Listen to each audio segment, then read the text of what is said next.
Good afternoon to everyone. तो आज हम परीक्षा board chapter 3 class 12 physics MP board का क्वेश्चन नंबर 5 पर आ गए हैं। कल तक की क्लास में हम क्वेश्चन नंबर 4 तक के न्यूमेरिकल्स को हमने सॉल्व किए थे। अब हम क्वेश्चन नंबर 5 को समझते हैं। बहुत अच्छा क्वेश्चन है और इसका स्पेशल क्वालिटी है 2023, मतलब पिछले साल पूछा जा चुका है। ठीक है, तो क्वेश्चन को हम सॉल्व करते हैं। देखिए क्या दिया है, तो मैंने आपको पहले एक वीडियो में बताया था कि कैसे हम न्यूमेरिकल को सॉल्व करें। तो सबसे पहले आपने क्वेश्चन को पढ़ा होगा, तो इसमें दो बल्ब दिए हैं। कितने दिए हैं? दो बल्ब। और दोनों बल्ब की आपको क्या दी है? पावर दी हुई है। पावर मतलब सामर्थ्य, सामर्थ्य मतलब शक्ति दी हुई है। तो एक की शक्ति को हमने लिखा 100 वॉट, दूसरे की शक्ति को हमने लिखा 400 वॉट। 400 वॉट। और आगे जब मैं क्वेश्चन पढ़ता हूं तो उनकी वोल्टता समान है, मतलब उनको दोनों को विभवांतर, वोल्टता का मतलब होता है विभवांतर, दोनों के विभवांतर समान है, मतलब इसका विभवांतर माना भी है तो इसका विभवांतर भी क्या होगा? मतलब दोनों की वोल्टता समान बता रहे हैं, मतलब इस पर भी 240 वोल्ट मिल रहा है, इसको भी 240। मतलब जो सॉकेट से हम वोल्टेज लेते हैं वो दोनों ही बल्ब को एक समान मिल रहा है, तो वोल्टता इसकी भी है और इसकी भी है। तो आपसे पूछ रहे हैं कि भाई दोनों बलों के प्रतिरोध की तुलना कीजिए, मतलब एक का प्रतिरोध दूसरे की कंपेयर में कितना है, कम है या ज्यादा है। तो देखिए बेटा फॉर्मूला लगाते हैं। तो P बराबर क्या होता है? P बराबर होता है VI, मतलब शक्ति बराबर होता है वोल्टता गुणा धारा या विभवांतर गुणा धारा। यहां तक समझ में आया है? लेकिन यहां धारा का मान तो दिया नहीं है, लेकिन ओम के नियम से हमें पता है I इक्वल टू होता है V upon R। I equal to V upon R। तो I का मान मैं यहां पर रखता हूं, तो P बराबर हो जाएगा V का V में मल्टीप्लाई हो जाएगा V स्क्वायर और ये हो जाएगा R। तो P का मान मेरा बन गया है P बराबर V स्क्वायर अपॉन R। ये मेरा जनरल फॉर्मूला बना है, बहुत सामान्य समीकरण बना है, लेकिन मुझे तो क्वेश्चन के हिसाब से चलना होगा। चलता हूं क्वेश्चन के हिसाब से। तो देखिए क्वेश्चन क्या बोलता है, पहले बल्ब के लिए, पहले बल्ब के लिए। तो पहला बल्ब की पावर क्या लिखेंगे? P1। अब V तो सेम है बेटा, तो इसको V1 नहीं लिखूंगा, इसको V ही लिखूंगा और इसका स्क्वायर ही लिखूंगा। और R क्या हो जाएगा? R1। R क्या हो जाएगा? R1। इस समीकरण को मैंने क्या बोल दिया? समीकरण 1। अब ऐसा दूसरे, ये पहले बल्ब की बात हो गई, अब दूसरे बल्ब की बात कर लेते हैं। तो दूसरा बल्ब की पावर के लिए क्या जाएगा? V2, और इसका वोल्टेज भी क्या है? V है, और ये स्क्वायर है तो स्क्वायर, इसका प्रतिरोध क्या हो जाएगा? 8। ये समीकरण नंबर 2। अब मुझे क्या करना है? तुलना करना है, पहले की कंपेयर में दूसरे की या दूसरे की कंपेयर में पहले की। तो मैं क्या करता हूं, समीकरण 1 में समीकरण 2 से भाग दे देता हूं। इधर दिखा दीजिएगा, इधर तो समीकरण 1 भागे समीकरण 2, तो ये क्या आ जाएगा बेटा? P1 upon P2।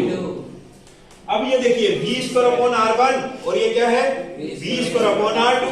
तो ये क्या हो जाएगा देखिएगा? V स्क्वायर अपॉन R1, और ये R2 किधर हो जाएगा? ऊपर हो जाएगा, और ये V स्क्वायर नीचे हो जाएगा। आपको पता ही है कि मैथमेटिक्स, तो ये V स्क्वायर से V स्क्वायर कैंसिल। भाई P1 का मान मुझे पता नहीं है, क्या है? क्या मुझे P2 का मान पता नहीं है? मुझे तुलना करना है, तो देखिए R2 और अपॉन R1 आ गया है, तो P1 का मान मेरे पास कितना है? 2, और P2 का मान कितना है? 400, और ये कितना आ गया? R2 upon R1। और R2 किसका था? सेकंड बल्ब का प्रतिरोध था, R1 प्रथम बल्ब का प्रतिरोध था। तो देखो ये 2 शून्य से 2 शून्य कटा, 1/4 और ये R2 अपॉन R1। तो अगर मैं आपसे पूछूं कि R1 का प्रतिरोध, तो R का इधर क्रॉस मल्टीप्लाई किया तो ये R1 हो जाएगा, और 4 का इधर क्रॉस मल्टीप्लाई किया तो ये 4 टाइम्स R2 हो जाएगा। मतलब जो पहले वाला बल्ब है उसका प्रतिरोध दूसरे बल्ब के प्रतिरोध के 4 गुना होता है। कितना है? 4 गुना। मतलब अपने प्रश्न के हिसाब से 4 गुना प्रतिरोध है उसका। आई होप समझ में आया होगा। Note down. Thank you. Yes, तो परीक्षा बोर्ड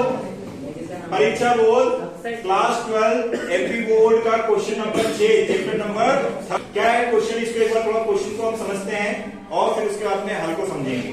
तो एक कोई वायर है, उसकी लंबाई ज्ञात करनी है। क्या ज्ञात करनी है? लंबाई, जिसकी प्रतिरोधकता या विशिष्ट प्रतिरोध 100 माइक्रो ओम सेंटीमीटर दिया गया है और उसका व्यास 0.4 मिलीमीटर दिया गया है।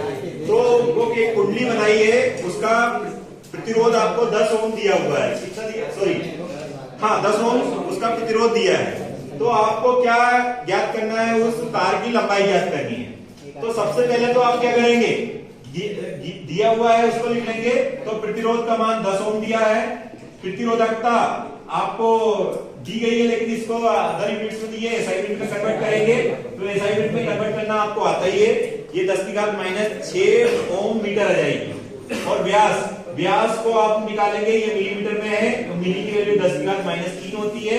तो आपने इसको किसमें कन्वर्ट कर लिया? मीटर में। अब व्यास की आधी होती त्रिज्या, तो जो व्यास निकाला उसका आपने 2 से भाग दे दिया, तो 0.4 क्या हो गया? 0.2, और ये 10⁻³ मीटर आ गया है। अब आपको क्या निकालना है? क्षेत्रफल cross section area of the wire. और वो क्या होता है? एक वृत्त होता है। तो वृत्त का क्षेत्रफल πr², पाई का मान 22/7 या 3.14 लिख सकते हैं, और r का मान आपने ऑलरेडी यहाँ लिखा है, उसका वर्ग कर दिया। उसके बाद में आपके पास फॉर्मूला होता है। कौन सा फॉर्मूला होता है? R बराबर रो L/A। इसमें R का मान दिया है, रो का मान दिया है, A का मान निकाल लिया है, और L का मान ज्ञात करना है। भाई ये फॉर्मूले में हमने क्रॉस मल्टीप्लाई कर दिया, फिर ये गुणा कर दिया, और ये फॉर्मूले में जो निकालना है उसको एक साइड रख दिया, बाकी जो दिया है उसको अदर साइड कर दिया। तो RA/रो।